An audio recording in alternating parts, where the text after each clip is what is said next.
નમસ્તે વિદ્યાર્થી મિત્રો, આજે આપણે મશીન લેબની અંદર યુઝ થતા ટેકોમીટર વિશે માહિતી મેળવવાના છે.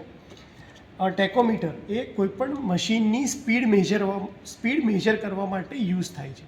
જનરલી જે પણ મશીન હોય એ આરપીએમ એટલે કે રિવોલ્યુશન પર મીટરની અંદર મપાય છે. તો એના માટેના બે સાધન છે. આ એક કોન્ટેક્ટલેસ ટેકોમીટર છે, એટલે એની અંદર તમારે કોઈ કોન્ટેક્ટ શાફ્ટ સાથે કરવાનો નથી. અહીંયાથી તમને એક રેડ લાઇટ દેખાતી હશે. જેવું તમે ટેકોમીટરનું આ બટન પ્રેસ કરો છો તો આમાંથી એક લેઝર નીકળશે અને અહીંયા એના માટે એક ગ્રીન કલરનું તમારે રિફ્લેક્ટ થાય એના માટે રિફ્લેક્ટરની એક સ્ક્રીન લગાડવાની હોય છે. જેવું તમે રિફ્લેક્ટર સ્ક્રીન લગાડો એટલે તમારી જે રેસ છે એ રિફ્લેક્ટર સ્ક્રીન ઉપર પડી અને અહીંયા પાછું આવશે, એટલે એ આરપીએમના ફોર્મમાં તમને દેખાડશે. તો આ કહેવાય છે નોન કોન્ટેક્ટ ટાઈપ ટેકોમીટર, કે જેની અંદર તમારે એક રિફ્લેક્ટર શાફ્ટ ઉપર લગાડવાનું છે અને અહીંયાથી લેઝરની મદદથી તમે એ સ્પીડ મેજર કરી શકશો. આની અંદર આપણને ડબલ એના 4 સેલની જરૂર પડે છે. આપણે ત્યાં લેબોરેટરીમાં જે ટેકોમીટર છે એની અંદર આપણને ડબલ એ ટાઈપના 4 સેલની જરૂર પડે છે, જેની મદદથી આ ટેકોમીટર તમારું ચાલે છે. બીજું સૌથી મોસ્ટ પોપ્યુલર ટેકોમીટર કે જે કોન્ટેક્ટ ટાઈપ ટેકોમીટર છે, જેની અંદર રીડિંગ ખરેખર ખૂબ એક્યુરેટ આવે છે. એટલે તમારે અહીંયા આ જે શાફ્ટ જેવું દેખાય છે, આ શાફ્ટ ઉપર તમારે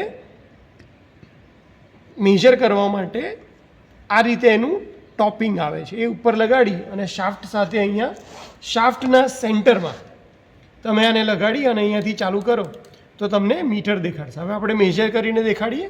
આની અંદર બે ટાઈપના રીડિંગ છે, આરપીએમ અને એમપીએમ. આરપીએમ એટલે કે રિવોલ્યુશન પર મિનિટ.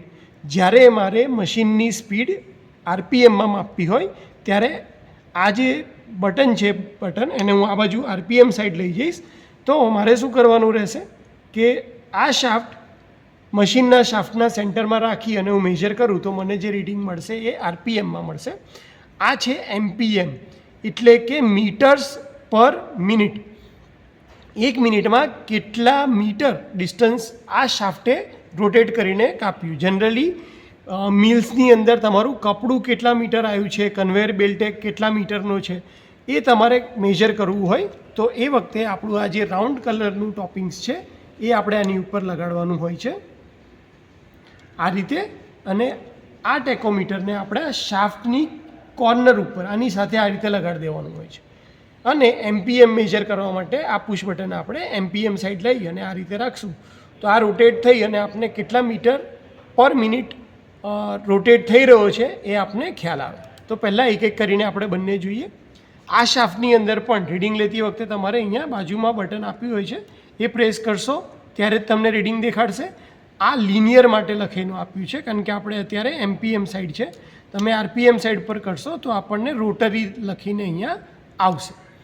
તમારે જે પણ રીડિંગ છે, ધારો કે ખૂબ અંધારું હોય અને લેવું હોય તો તમે આ મેમરીનું બટન પ્રેસ કરી અને લઈ શકો છો. તો અત્યારે આપણે આને કાઢી દઈએ, મોટરને સ્ટાર્ટ કરીએ અને પછી બંનેની મદદથી રીડિંગ લઈએ.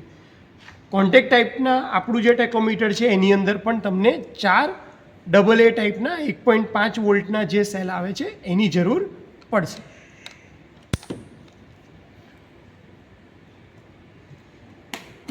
તો હવે હું સપ્લાય ચાલુ કરીને આપણે મોટર ચાલુ કરી છે.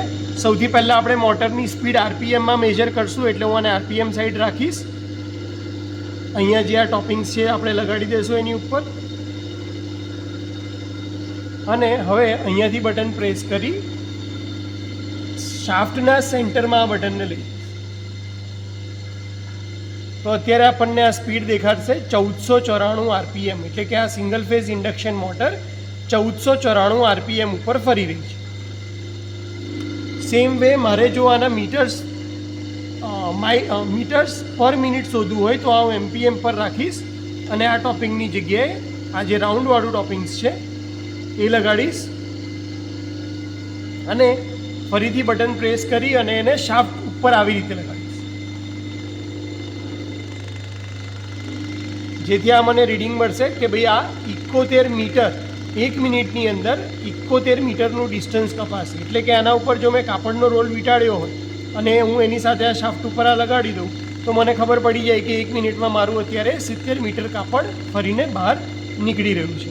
તો આ રીતે તમે તમારા યુઝ પ્રમાણે એમપીએમ અથવા તો આરપીએમની અંદર મેજરમેન્ટ કરી શકો છો.